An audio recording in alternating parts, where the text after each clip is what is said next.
Here's what we know. Jax is the youngest at 22 years old, and Gangle is 26. Jax entered the circus just before Gangle did, if not near to the same time or at the same time, because Jax was the one who named Gangle. The name is a play on the word gangly, referring to her ribbon-like body and the ungraceful way that she walks. It's not the most flattering name, but knowing Jax, he could have gone with something much, much worse. Jax is kind of a mystery. We don't know who he was prior to entering the circus, but we at least have a little bit more information on Gangle. We know she dropped out of community college while pursuing graphic design. She was a shift manager at a place similar to Spudsy's. She loves manga and anime. She has a Ragatha figurine for some odd reason, and in my head at least, she has a thing for Zooble. We also know that Jax and Gangle had been paired up for every team adventure prior to the gun episode. And Jax has little pet names for our girl, referring to her as Ribbons, Sadie, and Crybaby. I hate so much about the things that you choose to be. Jax and Gangle have a strange relationship, to put it mildly. I can't get a good read on them prior to the pilot. Like, were they ever friends? Or has Jax been an ass to her since day one? Jax is a strange dude because he obviously likes Gangle, but he's like a little kid on a playground pulling at some girl's hair because he has no social skills and can't bear to say I like you. He likes Gangle, but he also torments her. Maybe she just doesn't want to hang out with someone who's mean to her all the time. She likes when I'm mean to her, though. Like, really torments her, to the extent that she's scared Jax will want to get revenge, all because she chose to pair up with Zooble instead of him. Do you think Jax is gonna be mad that I didn't team up with him? I wouldn't worry about him right now. It's all just a game in the end. It's Jax, though. He probably wants revenge. And he's gonna make it painful.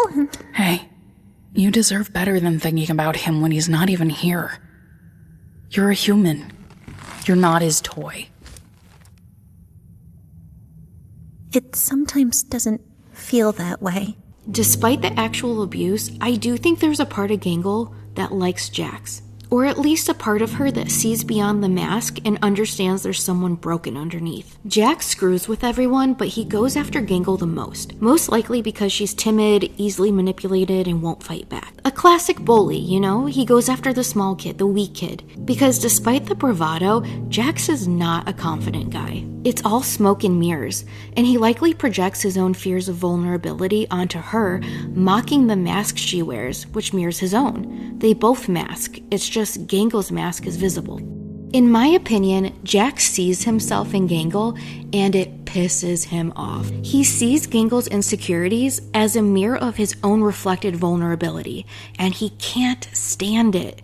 Why? Because Jax can't stand being seen as weak. The only reason he asks Pomni, "Do you think Gangle is actually capable of being happy?"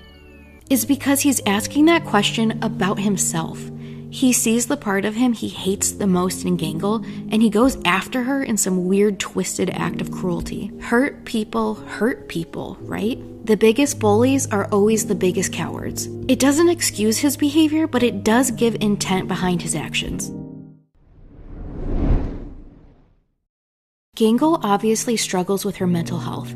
I'm not 100% certain, but she appears to have bipolar disorder, which used to be called manic depressive. She has a ceramic comedy mask and a ceramic tragedy mask, and her happy mask appears to be more fragile, breaking easily and forcing her back into that depressive state. In episode 4, Zooble gives Gangle a plastic comedy mask, which she uses to mask her feelings, but she masks her feelings so intensely that she becomes manic.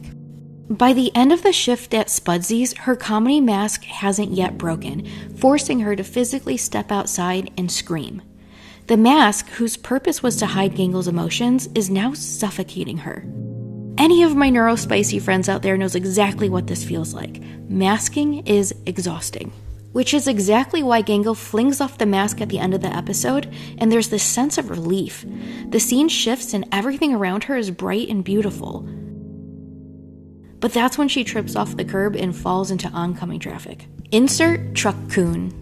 This moment is a nod to the Isekai genre. Think Spirited Away. The main character passes through a threshold from her normal life to a magical spirit realm. A classic isekai scenario includes the character waking up as a non-human entity and getting a fresh start with unique powers. That sounds eerily similar to the circus, does it not? As Jax said, I know what it's like. One day you're somebody in the real world doing important things, and then the next you're just a weird little cartoon jester. And within Isekai, there's a reoccurring gag where the main character gets transported to a different world after dying to a truck. The frequency of the scenario led fans to personify the truck as a character, and that's where Truck-Kun comes from. And Truck-Kun acts as a plot device, sending the protagonist from their ordinary lives to a fantasy world. To me, that's exactly what this scene is. It's Truck-Kun, a nod to Gangle's love of anime and a symbolic death after a manic high thanks to a full day of masking to the extreme. Now the question is this how Gangle died before coming to the circus?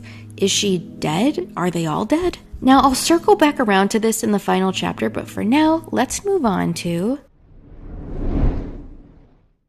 Jax is a loudmouth, but he's also extremely closed off, so we don't have many concrete facts on who he was prior to entering the circus. We don't know where he worked, if he has any family, but considering Jax is now 22 years old and Gooseworks says the show takes place in 2017, it's highly possible that Jax entered the circus as a teenager. It would make sense, right? It would explain his immaturity and his lack of coping skills. I know the guy is problematic, but my heart breaks for him if he was just a kid when he got sucked into this whole mess. And considering we see him behind the wheel and the show takes place in the United States, my guess is Jax entered the circus when he was 16. Now let's talk about the car. There is something bizarre going on with Jax and cars. This is speculation, but because Kane had access to each character's mind files, if there was some sort of trauma involving Jax and cars, Kane would know. And I think this is the case because Kane teases Jax with this knowledge throughout the series. Jax is the only one who gets a car in episode 4, equipped with his name and everything.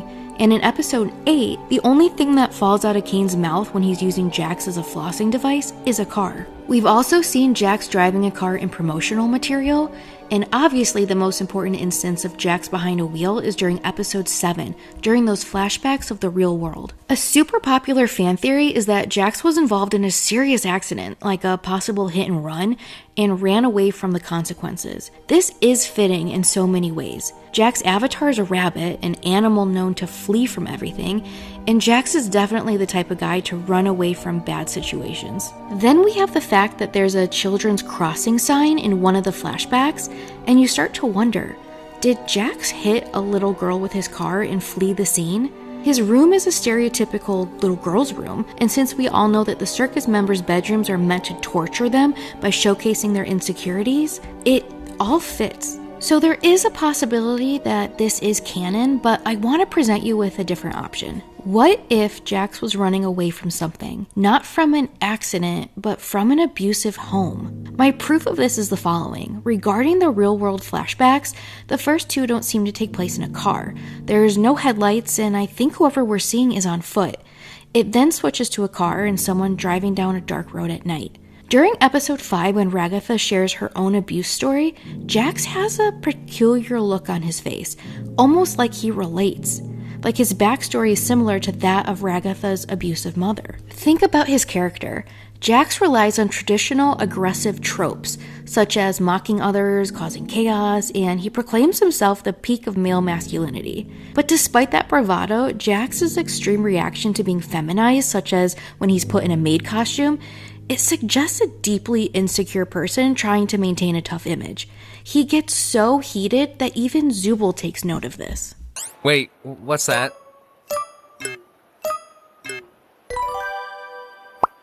What the heck? Who did this? You!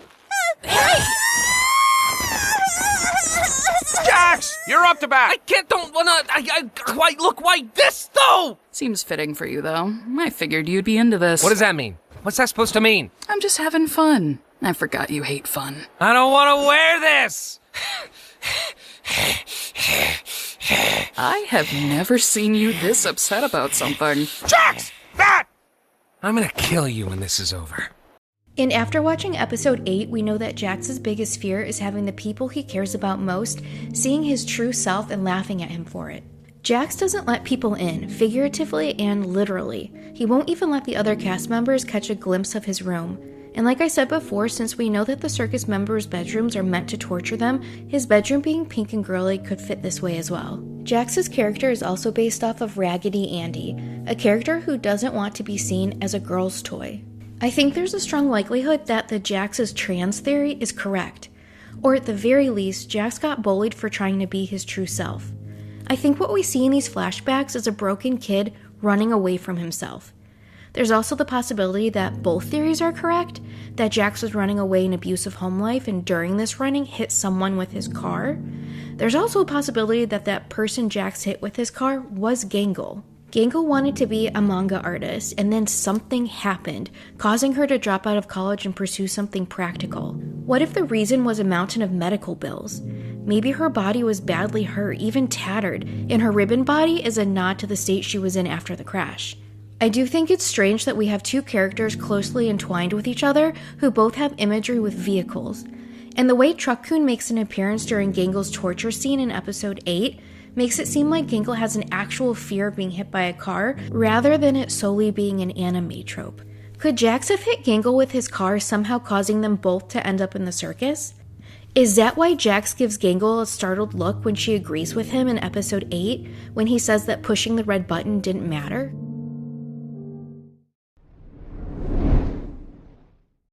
The circus was never meant to be a circus, or a game. It was originally created by Scratch, who co-created Kane alongside Kinger. Scratch had a brain tumor, and he was creating something at CNA, something Kinger can't remember. What if Scratch was trying to find a way to live forever?